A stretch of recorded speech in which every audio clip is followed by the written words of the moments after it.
हमसे कितना प्यार। 90 के दशक का एक ऐसा गायक जिसके गाने ऑटो रिक्शा से लेकर ट्रकों में, नाई की दुकान से लेकर और भी काफ़ी जगहों पर सुने जा सकते थे।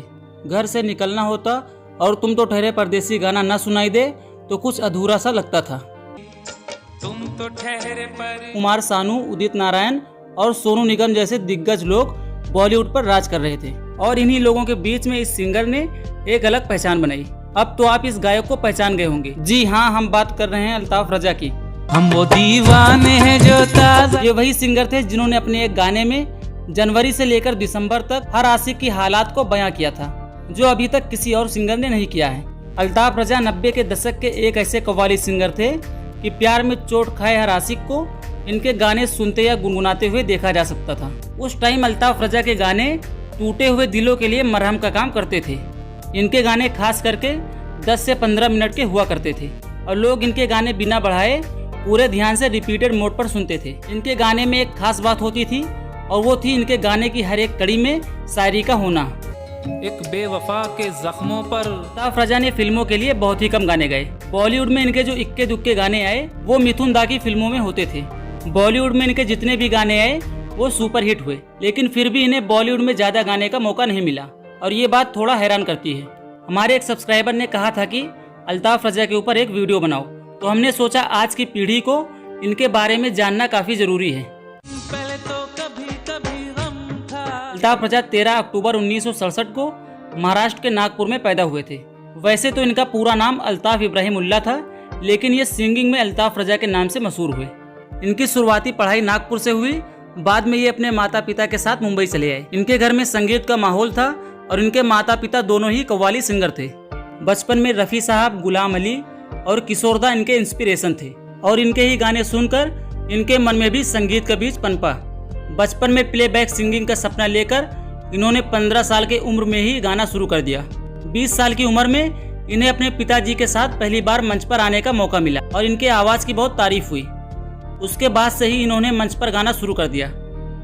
80 का दशक खत्म हुआ और 90 के दशक की शुरुआत हुई। 1990 में अल्ताफ साहब के कवर वर्जन के लिए कुछ एल्बम रिलीज हुए जिसे कोई खास रिएक्शन नहीं मिला। उसी साल इनके खुद के कंपोजिशन पे ही एक रिलीजियस एल्बम सजदा रब को कर ले रिलीज हुई। 1990 से लेकर 1995 के बीच इनके कई एल्बम आए, लेकिन उन्हें वो कामयाबी नहीं मिल पाई थी जिसके वो हकदार थे।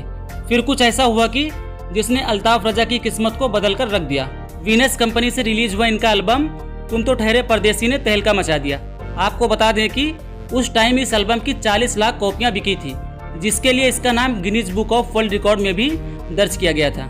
इस एल्बम की कामयाबी ने अल्ताफ रजा को नामी ग्रामी सिंगरों के बीच में लाकर खड़ा कर दिया। इसी एल्बम के लिए इन्हें वी चैनल की तरफ से बेस्ट इंडियन एल्बम का अवार्ड भी मिला। आवारा हवा का झोंका। तुम तो ठहरे परदेसी की कामयाबी के बाद राजीव बब्बर ने इन्हें फिल्म शपथ में गाने का मौका दिया। इस फिल्म में इन्हें गाने के साथ एक्टिंग करने का भी मौका मिला, जिसमें इनके साथ जैकी श्रॉफ और मिथुन चक्रवर्ती जैसे दिग्गज कलाकार थे। कामयाबी का कारवां बढ़ता चला गया और इन्होंने कव्वाली का एक अलग ही ट्रेंड सेट किया। अल्ताफ रजा अपने गाने खुद ही लिखते हैं और गाने में म्यूजिक भी खुद ही देते हैं। सिंगिंग के अलावा इन्होंने कुछ बॉलीवुड फिल्मों में म्यूजिक भी दिए हैं। धीरे धीरे टाइम बीतता गया और इनका स्टारडम भी फीका पड़ने लगा। उसके बाद एक लंबे ब्रेक के बाद 2013 में फिल्म घनचक्कर में इनका एक गाना आया जो ज्यादा कमाल नहीं कर पाया। फिर 2015 में हंटर नाम की एक फिल्म में इन्हें गाने का मौका मिला और वो गाना था दिल लगाना तो मेरी आदत है, जो थोड़ा कामयाब हुआ। तू मुस्कुराए वही चाहत है। फिर 2015 में ही तमाशा फिल्म में भी उनका एक गाना आया।